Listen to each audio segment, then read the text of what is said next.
Salut à vous et bienvenue sur la chaîne. Aujourd'hui, je vais vous présenter un Gaspard de Fred Macchio. Allez, c'est parti.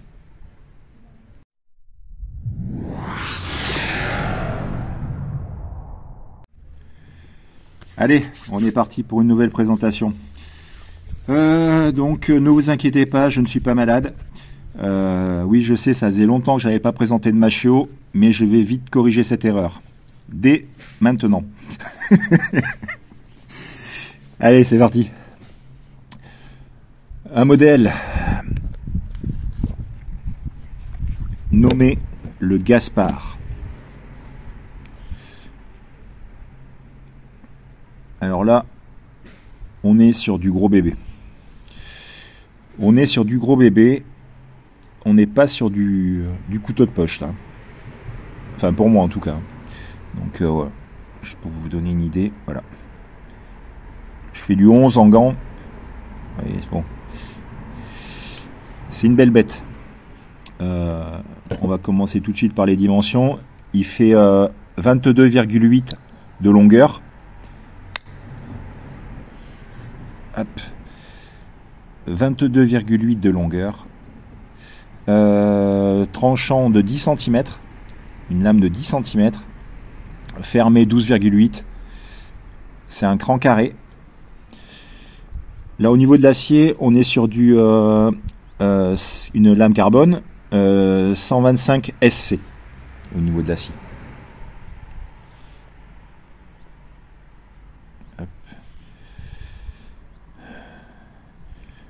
Donc ça c'est un chasse que j'avais chopé en deuxième main d'un copain. Il était neuf, c'est moi qui l'ai patiné comme ça. Ça fait longtemps que je l'ai. Comme je vous dis, j'ai un gros décalage entre mes acquisitions et mes présentations. Donc là, voilà, c'est, on va dire 23 cm pour arrondir au niveau de la dimension. Au niveau des plaquettes, on est sur du bois de Rennes poli. Donc ça, c'est, j'adore. Comme de toute façon, moi, je suis fan de bois de cerf, de bois de Rennes, de cornes de bouc, cornes de mouflon et tout ce qu'on veut. Là, je suis aux anges. Et surtout avec donc ce polissage. Et puis en polissant, voilà, ça a conservé des petites parties comme ça. J'adore. L'autre côté, vraiment, c'est génial. On a un petit passe-lacet au cul. Passe-lacet caché. Dissimulé. Au niveau des finitions, voilà ce que ça donne.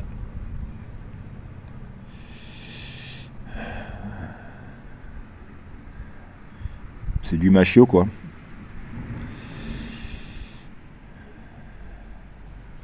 Pas de fioriture, on va direct à l'essentiel et à l'utilitaire.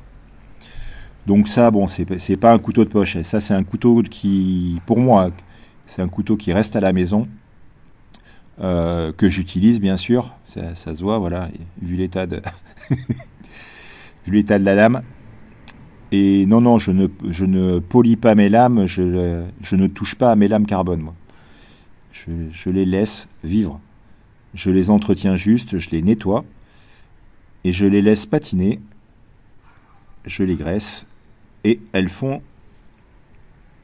je les laisse faire leur vie, voilà. C'est ce qui me plaît en fait.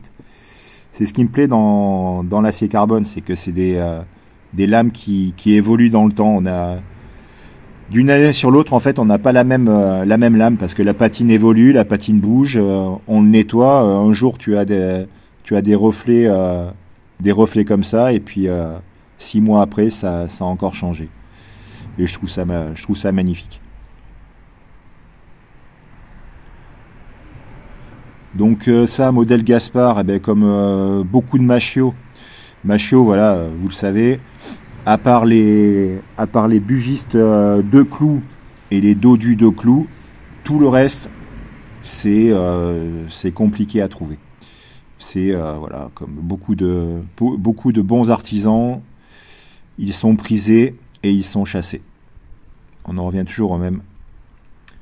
Quand on veut toucher des beaux trucs, et ben voilà, il faut s'y intéresser, il faut se pencher dessus et puis il faut chasser. C'est comme ça. Mais au moins on a vraiment la satisfaction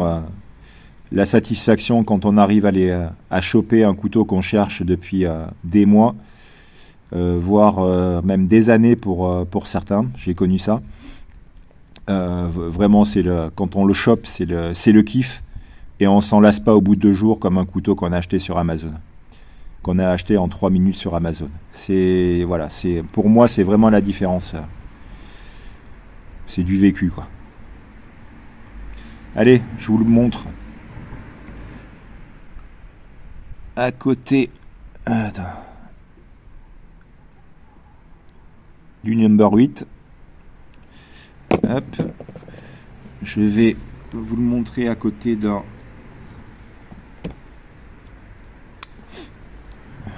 bugiste. Donc ça, c'est le bugiste à pompe que j'ai sorti, mais il fait la même taille que... il y a une vidéo, j'ai fait une vidéo sur celui-ci.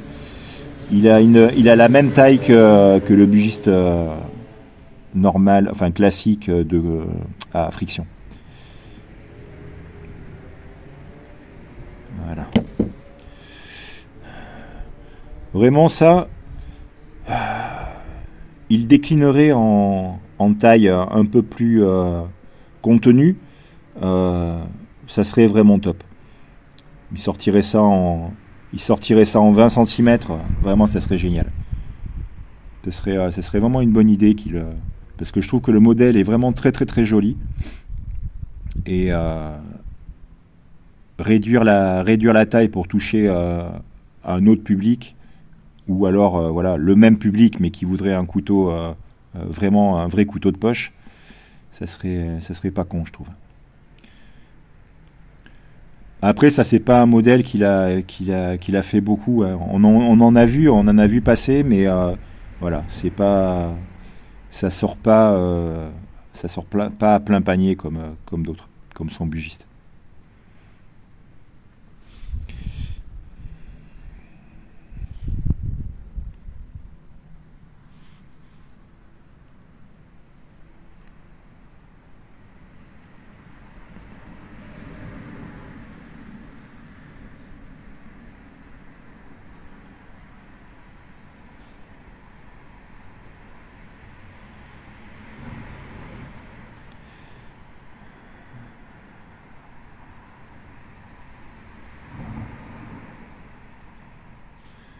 Voilà.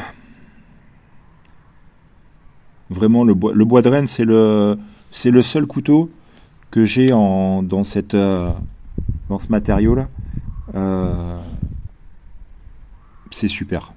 Vraiment, c'est vraiment superbe. Bon, après, il y a clairement une similitude par rapport au bois de serre.